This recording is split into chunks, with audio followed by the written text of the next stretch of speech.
Boiling the Frog by Paul Krugman. Is America on its way to becoming a boiled frog? I'm referring, of course, to the proverbial frog that, placed in a pot of cold water that is gradually heated, never realizes the danger it's in and is boiled alive. All frogs will, in fact, jump out of the pot, but never mind. The hypothetical boiled frog is a useful metaphor for a very real problem, the difficulty of responding to disasters that creep up on you a bit at a time. And creeping disasters are what we mostly face these days. I started thinking about boiled frogs recently as I watched the depressing state of debate over both economic and environmental policy. These are both areas in which there is a substantial lag before policy actions have their full effect, a year or more in the case of the economy, decades in the case of the planet, yet in which it's very hard to get people to do what it takes to head off the catastrophe foretold.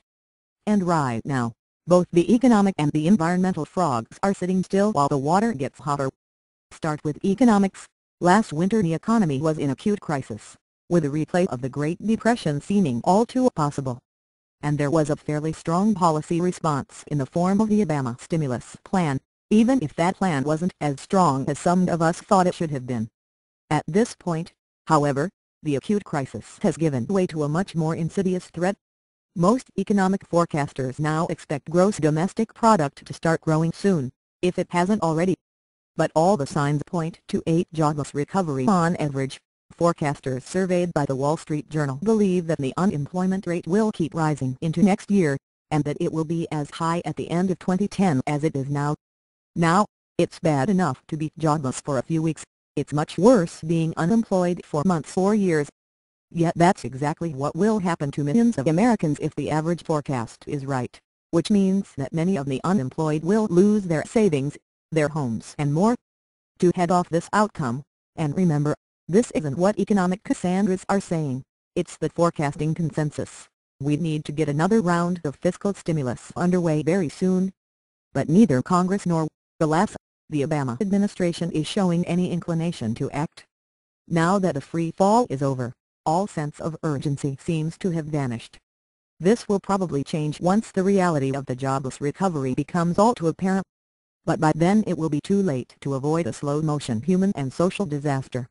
Still, the boiled frog problem on the economy is nothing compared with the problem of getting action on climate change.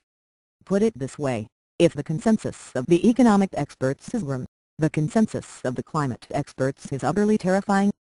At this point, the central forecast of leading climate models, not the worst-case scenario but the most likely outcome, is utter catastrophe, a rise in temperatures that will totally disrupt life as we know it, if we continue along our present path.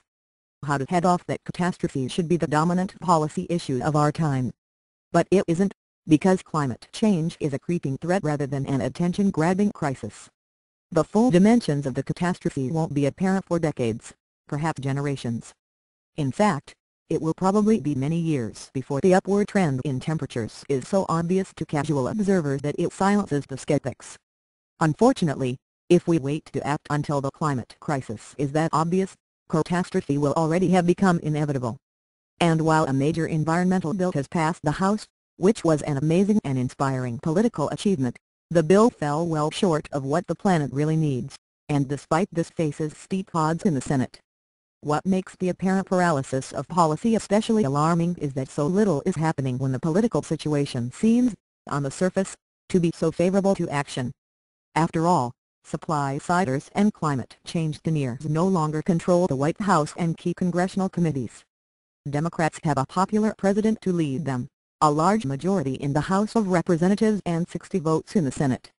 And this isn't the old Democratic majority, which was an awkward coalition between Northern liberals and Southern conservatives. This is, by historical standards, a relatively solid progressive bloc. And let's be clear, both the president and the party's congressional leadership understand the economic and environmental issues perfectly well. So if we can't get action to head off disaster now, what would it take? I don't know the answer. And that's why I keep thinking about boiling frogs.